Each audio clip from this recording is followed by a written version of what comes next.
What's up, everyone? Today I have my hair up very high and I really like it.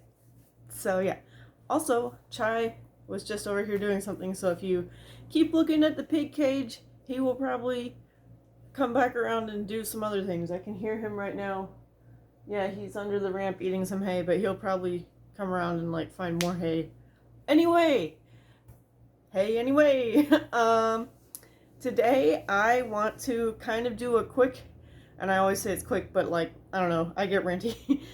Quick backstory about my eating disorder and kind of just walk through it chronologically. And I think I'm gonna expand on that a little bit more. And I don't know yet if this is gonna be in the trigger warning series or if I'm just gonna do a separate maybe playlist about eating disorders themselves, because they're a lot more common than you would think. A lot of people maybe don't have a full-blown eating disorder, but I think very few people actually have healthy, normal eating patterns and habits. You know what I'm saying? So anyway, we're just going to talk about it. And here's the really, really quick version. When I first started middle school, the thing where you go to the school before it opens, the open house day, I went to that with my parents, and I saw all these girls that were already in middle school, the 7th graders or whatever, and I was coming from 5th grade, and I'm dang, these girls are so pretty and tall and skinny, and they have nice boobs and all that stuff. And then here I am, I'm kind of short, a little bit chunky, no boobs, and I'm why? So I thought, oh well, they look skinny, maybe it's because I need to lose weight. And that kind of got internalized and turned into an eating disorder. Also, growing up in a abusive situation makes you way more prone to eating disorders, because you can't control the abuse, but what you can control is what and how and when you eat.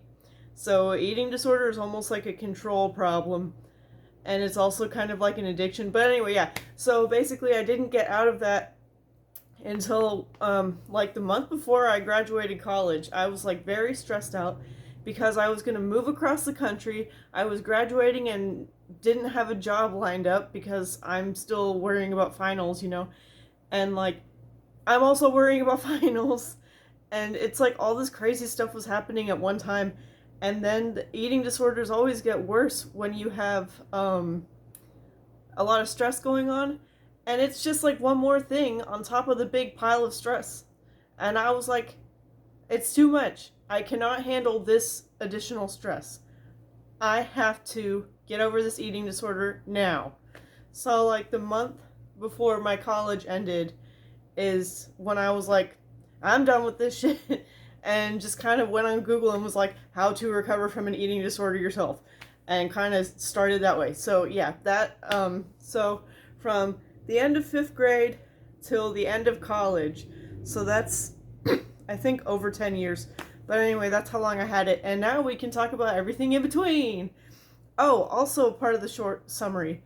It started as anorexia and bounced between anorexia and orthorexia a lot. And there were a few times when I attempted recovery myself without really knowing that that's what I was doing. I tried to loosen up the rules and see what, maybe I can be a little bit less miserable but not gain weight, but I never figured that out.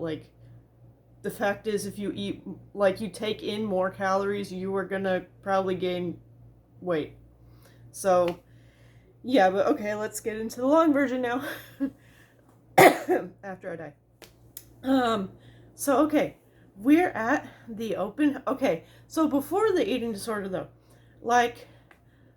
I take things very literally. Some people say I'm dense or whatever. And when I was in elementary school, my mom always would say you need to eat as much as your dad so you could grow up big and strong like your dad. And for some reason, I decided to take it literally, and I started making myself eat more because she was saying that. It was really weird. To this day, I'm still kind of that way. People say things that are a joke, and then I will take them seriously sometimes, and other people are bruh. But anyway, so that happened, and I was trying to eat a little bit more to grow up big and strong and whatever the heck. And gained a little bit of weight. So I think in elementary school, I was like maybe 80 pounds in 5th grade. I mean, I really have no idea. I wasn't weighing myself back then, but that seems about right. Definitely wasn't 100. I don't know. Anyways, so then I'm like, okay, I'm a little chunky. Definitely nobody was calling me fat, but also nobody was like, damn, you skinny.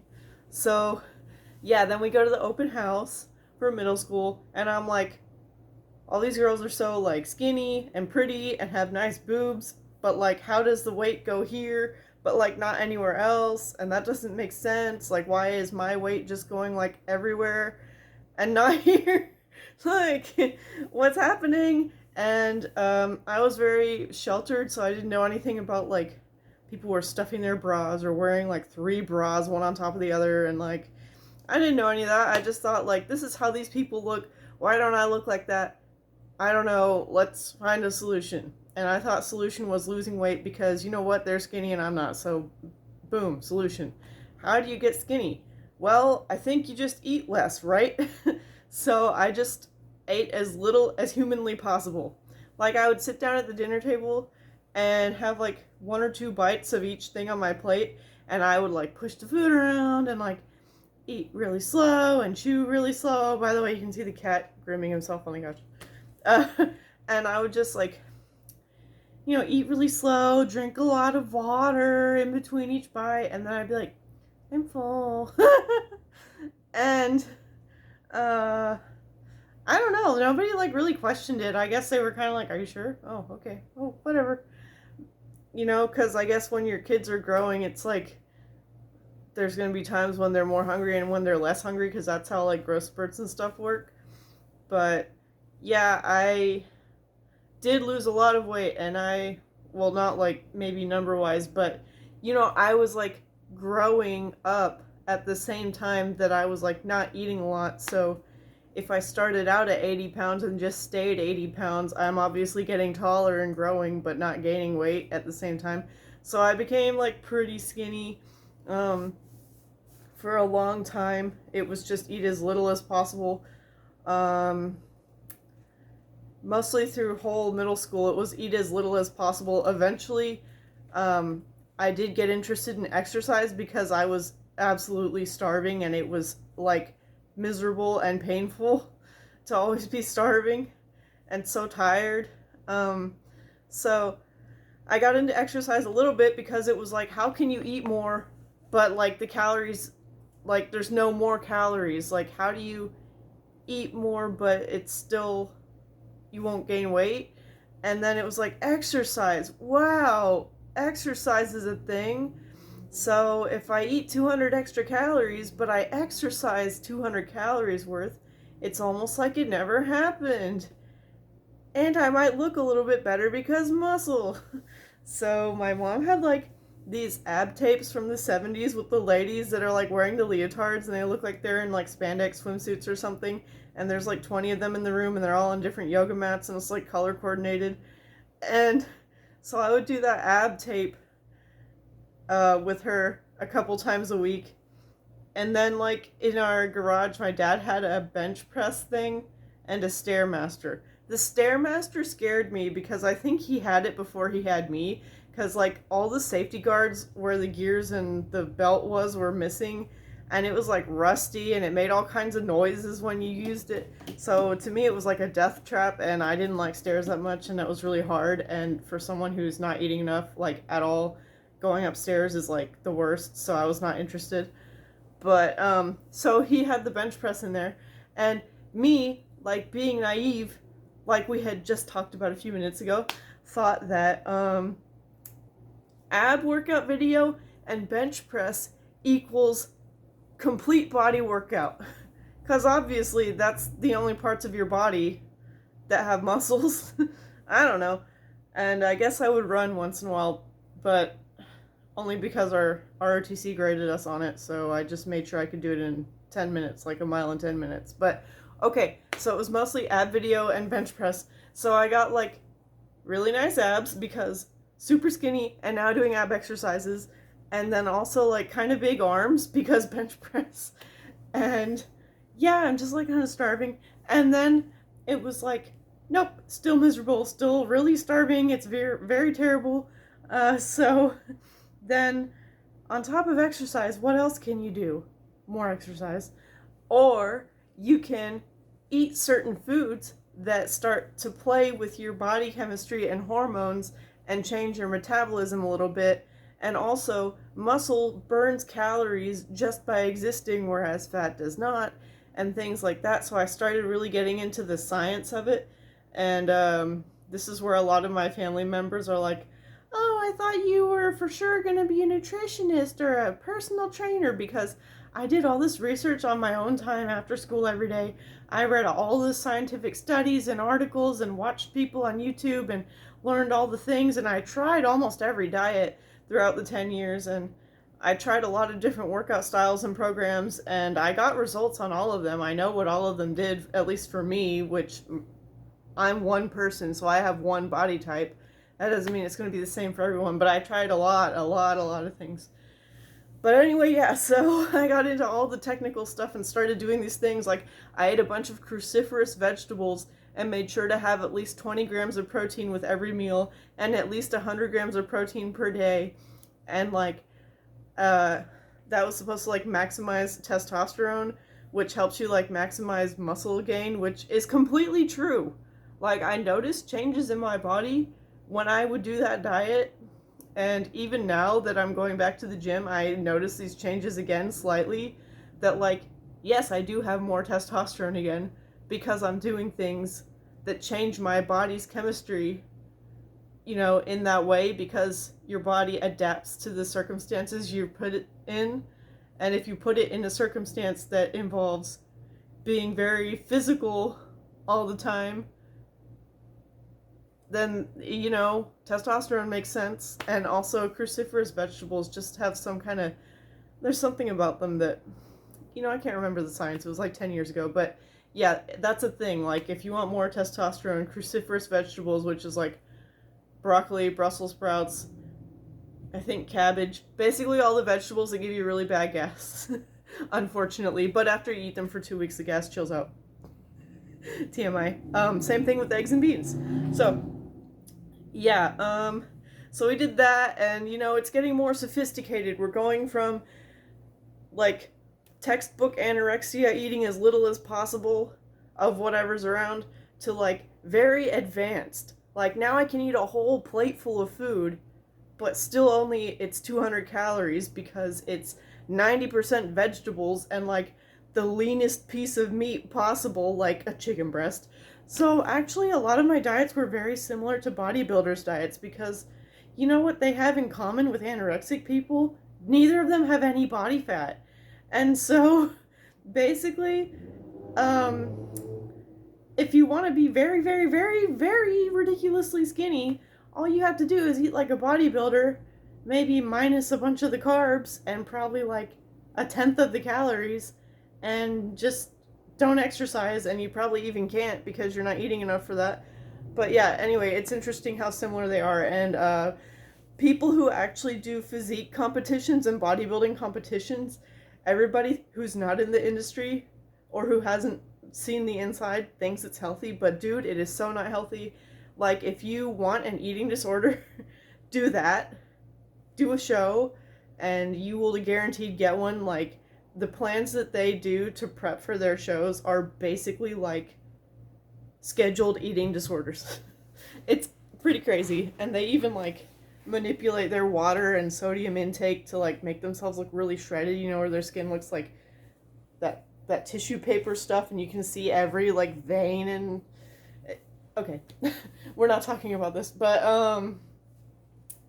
so yeah, it went from eat very little of whatever to like, I'm going to maximize testosterone, and I'm going to do these exercises to activate this anabolic, you know, glucogen, amino acid, BCAA, like, there's some jargon for people who know. But yeah, I got into all that. We did a lot of, me and my mom were in this together, basically. Like, I got her into it, and she did all the stuff with me.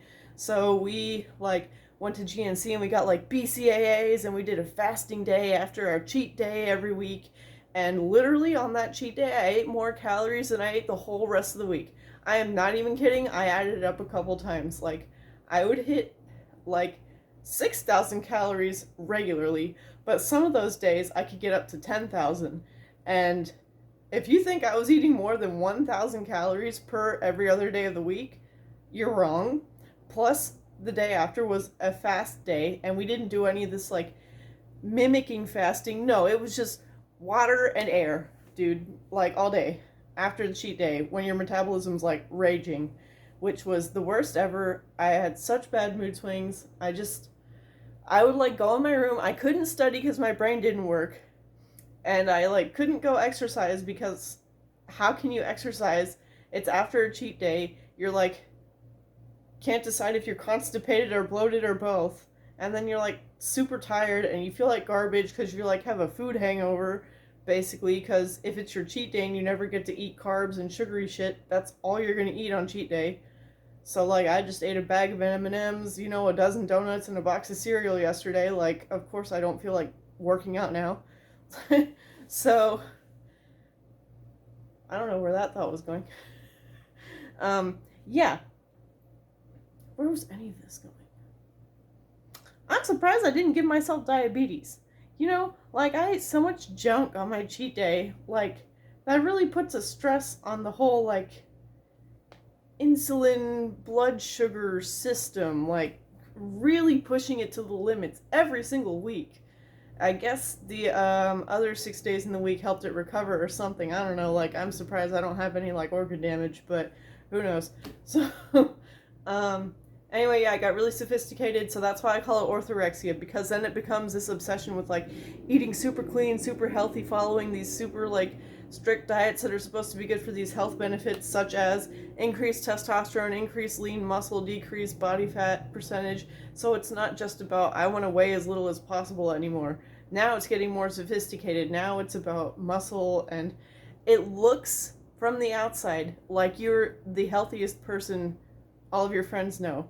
But it is like, you know, where you like everything in moderation. Like if you're healthy in moderation and you generally stick to the guidelines of a healthy diet, but you don't lose your mind if you break the rules, that's fine. But if you're like you lose your mind anytime you slightly break any rule and it like becomes your whole life, that's like unhealthy. Like this is another way to think about it. If it's like you can keep that in that area of your life and it doesn't affect other areas, like if your diet and exercise does not impact your ability to work, your social life, your sleep life, your hobbies, then that's good. But if it becomes like everything and you become obsessed with it and now all of a sudden you have no social life, you're doing worse at work, you're not getting enough sleep because you're worrying about this whole diet and exercise thing, then that's an obsession and it's a problem. Like it doesn't matter if it's a healthy activity, if it's obsession level where it takes over your whole life, it's not healthy no matter what it is. So yeah, that's kind of how you can tell the difference in someone who's just dieting and trying to lose some weight versus, oh, this person actually has a problem. Yeah.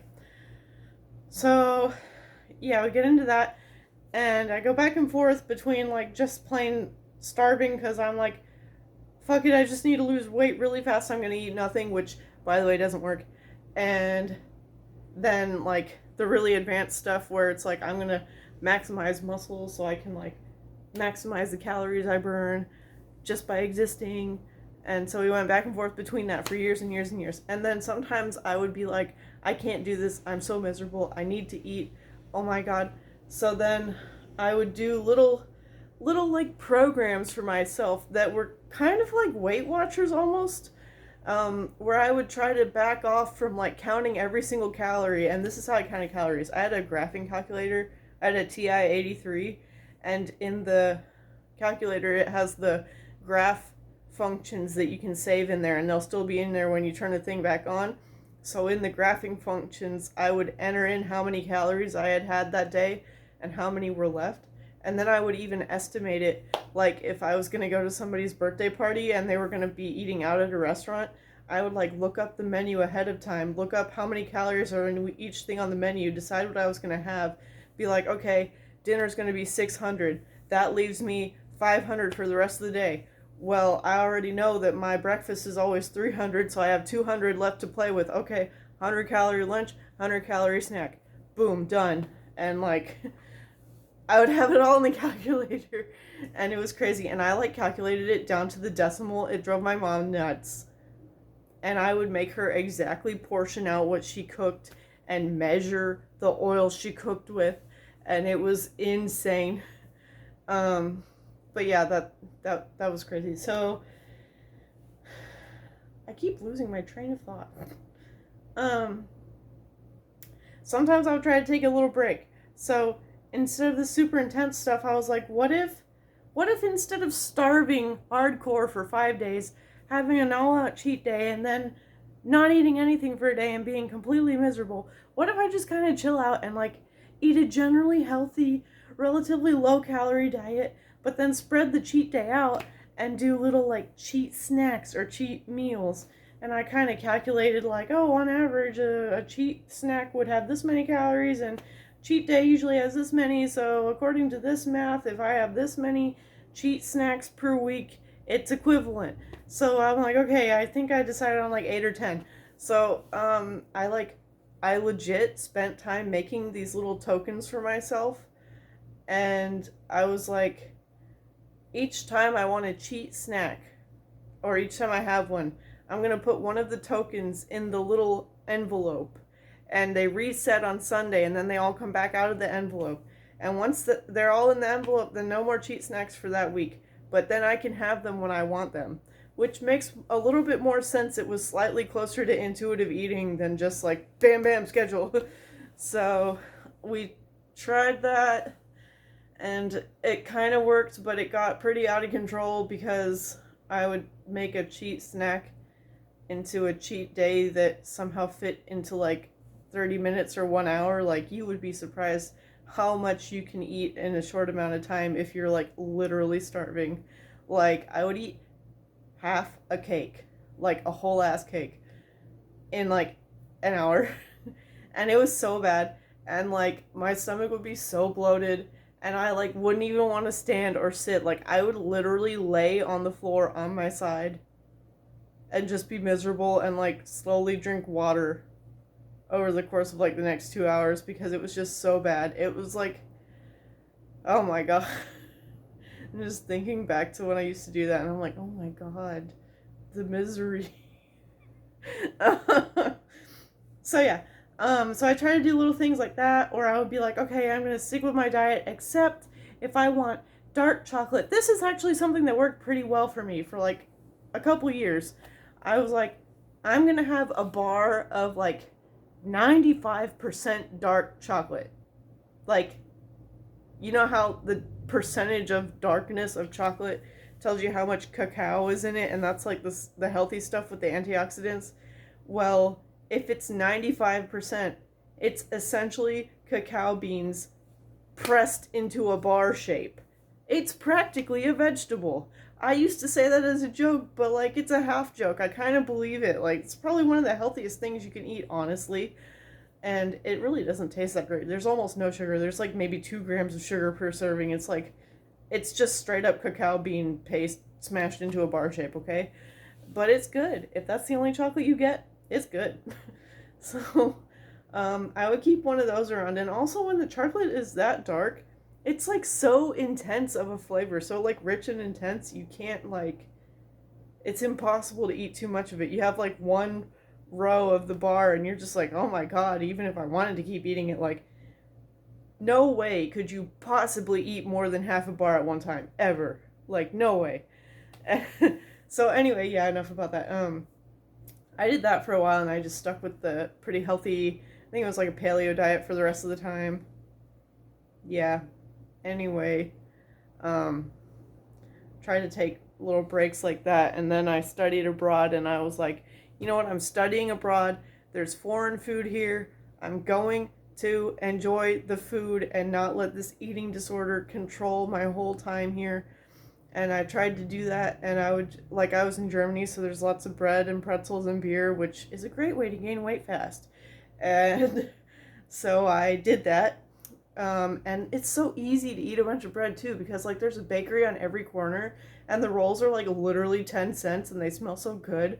And you can eat them while you're walking or whatever, and it's great. So I always was getting rolls all the time.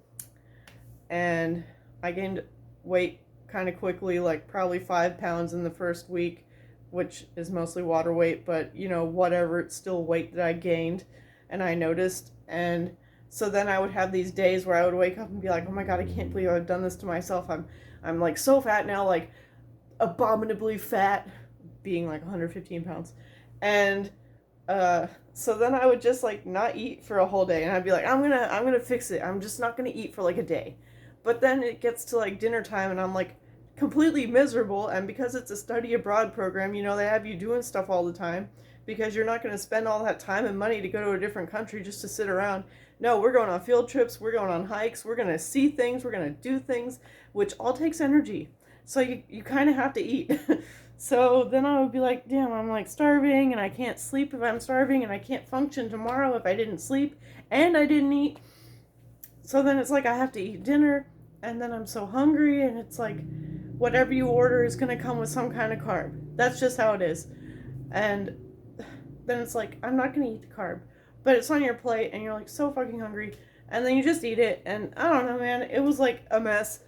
And I tried, and I did enjoy a lot of the food, but there were a lot of days where I like tried to not eat anything for the whole day, and then at the end of the day it like went out the window, which was so dumb, because if I had just eaten a little bit throughout the day, I would have felt a lot better. But you know, everything happened already. I can't change it. But yeah.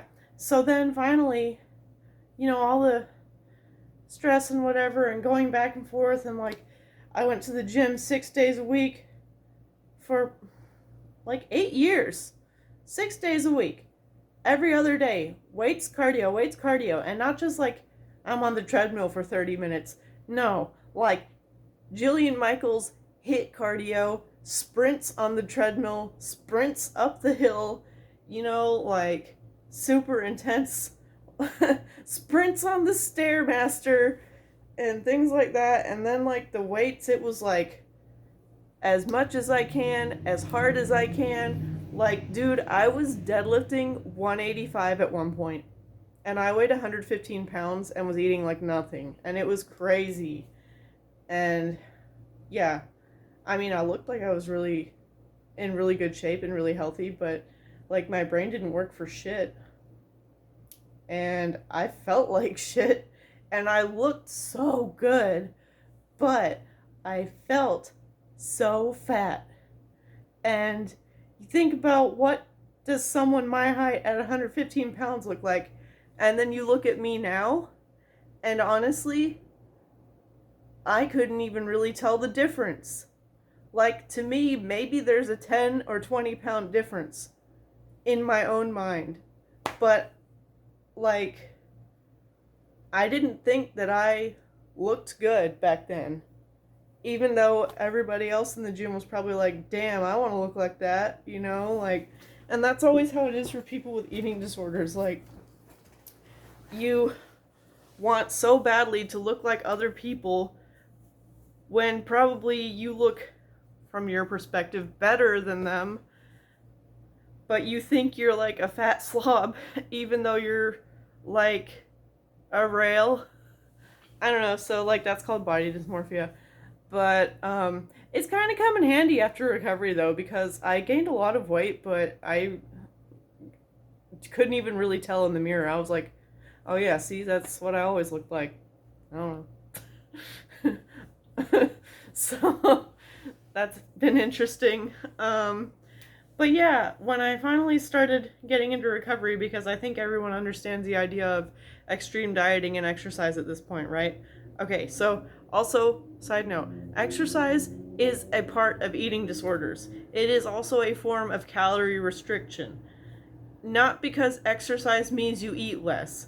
It means it undoes some of the eating. So I think if you're eating less than 1,200 calories a day, you're probably starving.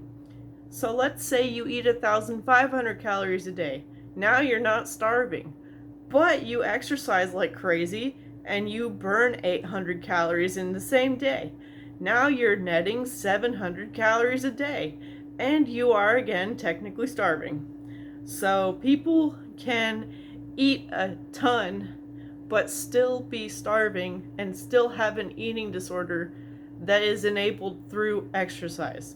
So people need to not get that confused. Just because somebody goes to the gym all the time and looks like they eat enough doesn't mean that they don't have an eating disorder. It also doesn't mean that they do, but like, eating disorders aren't just about eating. Okay?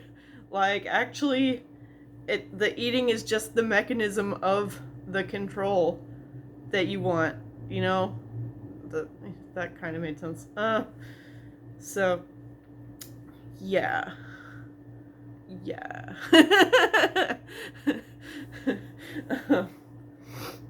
Sniff. Anyway, so what happened was, I was done with all that. Like, because I was about ready to graduate. I've been going to Georgia Tech for 5 years. Okay, this is what happened. I was a valedictorian in high school. I took 7 AP classes, like, my junior and senior year. I was always in 2 or 3 extracurriculars. I was the corps commander of ROTC my senior year. Like, I did all the shit all the time. Like, all the time. I had no time. I barely got enough sleep. I don't even think I did. I think I was very happy if I got 7 hours. Like, and I would use all the time between classes, and even during class, I'd like finish my assignment really fast for the classwork and then like study after I finished and like do my homework in other classes while I was listening and taking notes, and like it was nuts because I had no time. And then like on the bus, I would do homework. And on the bus, on swim meets, on the weekend when we were going to a swim meet, instead of socializing or taking a nap, I would like be studying. And it was like disgusting. It was like not healthy. I'd also be sitting in the back of the bus eating my fucking canned lima beans and tuna because I'm on a diet, and everyone else is sitting here eating McDonald's because that's where we stopped for lunch. Oh my god. Not saying McDonald's is healthy, but like, Jesus Christ, you're going to a swim meet and it's like socializing and exercise, and like you're literally kids in high school, like, oh my god, loosen up a bit, like, geez. But anyway, that'll happen. So then it's like I'm about to graduate. Like, this is a month before my graduation. So there's still finals coming up. Graduation from Georgia Tech, by the way, for chemical engineering, which I had a 3.9 out of 4. So, you know, I busted my ass there the whole time while still starving. Can you imagine getting an engineering degree with that kind of GPA with brain fog like no one's business? I have no idea how I did that, but I did. And no, I didn't take any illegal drugs. I didn't even drink coffee. I literally have no idea how I did it. Okay, anyways, so I'm like, okay, we got finals coming up. That's very stressful. We have graduation coming up. My family sucks. That's stressful. And then, like, I'm gonna move. I'm gonna move across the country from Georgia to Oregon because I don't want to live around my parents, and I don't want to live in the South, and I think the West Coast is pretty cool, so Oregon it is because California is too expensive. And then it's like, what else was going on? I don't know. Oh, the school healthcare was going to end, and I needed healthcare because by that time I was on stuff for my anxiety and all that, and like I need consistent healthcare to get my prescriptions and checkups and counseling and all that stuff that I have to do now because all this craziness that happened in my childhood. And like, a bunch of things were stressful. I also didn't have a job lined up because who has time to interview when they're getting ready to graduate and to do finals and to move? I didn't have time. And anyway, I was going to get a job in Oregon when I moved there, and it's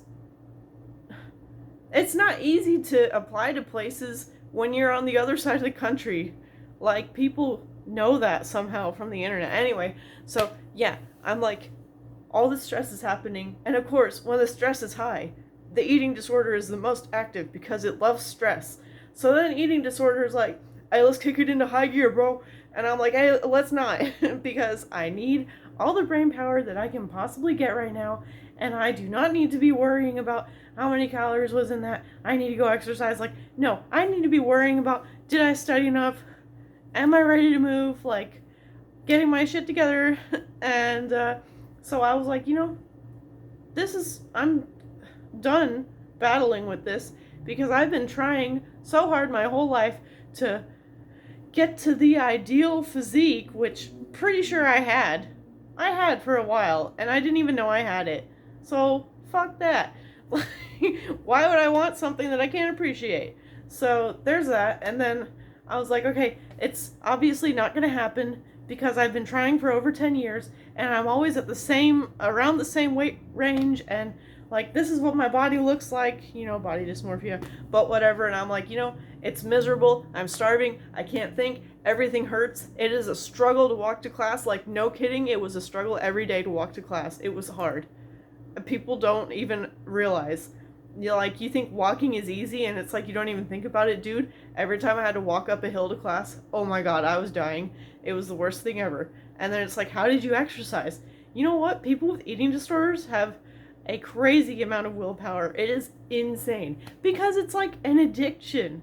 It's like the same drive that people who are addicted to drugs have to find money for their drugs. It's like you finding the energy to burn the extra calories and to starve that little bit more. It's the same thing, man.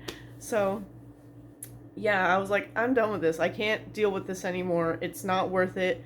If I gain 50 or even 100 pounds, I literally don't care if I can just have some fucking peace and have my mind be clear enough that I can think about something other than what am I going to eat, when am I going to exercise, how much do I weigh. Like, that'd be great. So then I went on Google and I was like, how to recover from eating disorder. And it was like, step 1, eat whatever you want, whenever you want, however much you want. And I was like, I mean, that makes sense, but like, is that really it? That's like the secret? So I was like, fuck it, man. And so I went to Kroger and I was like, chocolate cupcakes, vanilla cupcakes, brownies, like Pop-Tarts, like cereal. And of course I like made sure to have some kind of balanced stuff. Like, I made sure to get some fruits and vegetables and like have some meats and proteins in there, and not just eat all shit all day, because I still had to like kind of function to get all my things done. But it was like the best thing I ever did. And not just because I was eating cupcakes all day. It was like, wow, I'm actually doing something for myself for once. Which, like, yeah, going to school and all that stuff and working hard was for me. But kind of like also, in a way, it was like to please my parents, I guess. But this was totally my idea. I was like, I'm going to get over this eating disorder, and it's not going to get on my nerves anymore. Because, like, my parents kind of denied that I even had it, and they still deny it to this day. I think they just think that I got lazy and, like, gained a bunch of weight, and, like, fuck you guys. But I feel a lot better than I did when I was 115 pounds, okay? Thank you. I'd take the extra 50 any day. Like, BMI I'm not dead. Anyway, so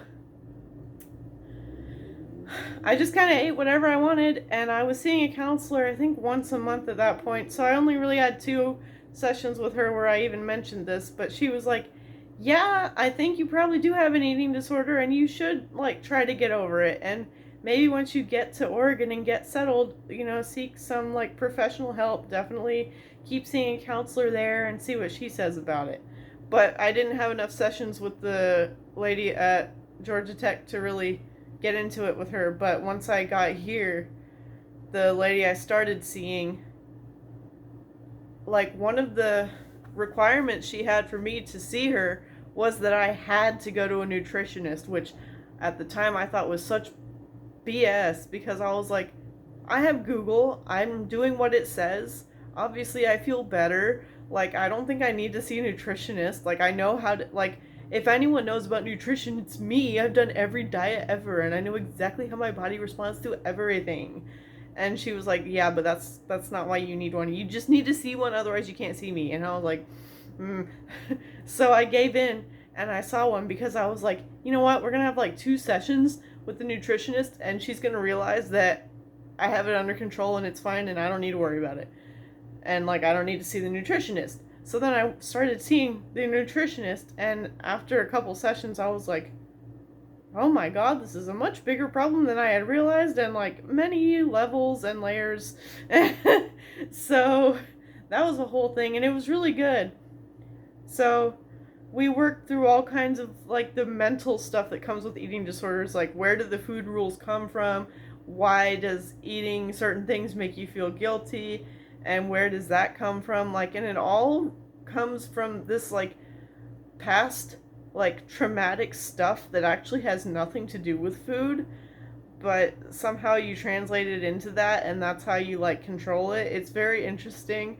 um but yeah, I saw her for like 1.5 years, and then she moved, but it was about when I was ready to stop seeing her anyways. Like, I was pretty good on my own. um so that was great.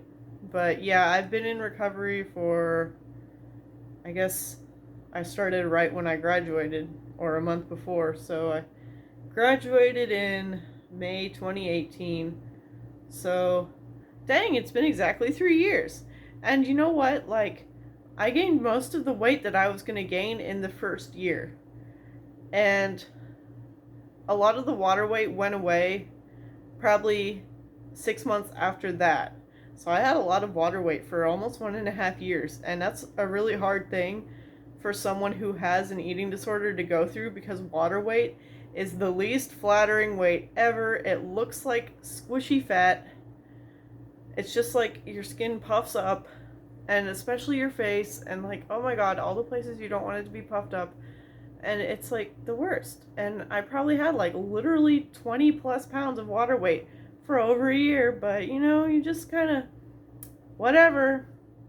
I mean, I'd rather look like this and feel good than look like a Barbie but literally feel dead. So actually I feel really good now, once all the like side symptoms of, you know, like your body recovering and essentially catching up on 10 years of development that it missed, which for me was 12 to 23. Like, the whole entire puberty was missed. So we had to go through that whole thing. That was interesting. And yeah, so that's like my eating disorder story. I'm pretty much recovered now. I do struggle with it sometimes. I've actually been kind of struggling with it recently. The whole bathroom construction thing definitely did not help. COVID's also not helping, but you know, I have it pretty under control. I notice when it's getting out of control pretty quickly and know how to fix it and get it back on track, like within a day or two. So it's not that bad. And I actually am to the point where I can work out now. I go to the gym twice a week only to lift weights. I don't think it's safe yet for me to do cardio or to go every other day, but I do feel better when I go to the gym, and I do think it's safe. I don't think it's triggering. I honestly think that stress is more triggering than the gym, to me. Like, stress is the biggest trigger. Like, it really does have nothing to do with the food anymore. So yeah, that's good that I've made that separation. But the cat's looking at me like, how long are you gonna talk, woman? Yeah, good point. How long am I gonna talk? Maybe I'm done. So yeah, we were about done, right? Because I was like, yeah, I've been in recovery for 3 years, and now it's the present. So unless I'm gonna start talking about the future, which, I mean, I just hope it continues the way it is, because I'm doing pretty good. Maybe I'll go to the gym a little bit more and maybe do some cardio, but like, it's pretty ideal right now. I'm not actively dying. Not waiting to have a heart attack next time I walk up a hill. What the fuck? Not actively giving myself diabetes every weekend with a cheat day. So yeah, that sounds pretty good to me. Anyway, that's what I wanted to talk about. I need to maybe learn how to make these videos less long, or maybe people like listening to me ramble. I have no idea. Why don't you guys let me know in the comments? I'm always like, yeah, leave the thing in the comments, and then no, like, everybody's just like, no. Like, please leave a comment. Like, yeah. if you like the video, like the video. If you like me and my personality and my pets, there's Latte right there. And yeah, you want to see more ranty or like childhood BS, uh, whatever this was, or product reviews. I do product reviews sometimes, like about my hair color or like my earrings or like anything. Yeah, stay tuned. I have a ton of cute pet videos though, for real. Yeah, yeah, you know, all that stuff. Like and subscribe. Bye.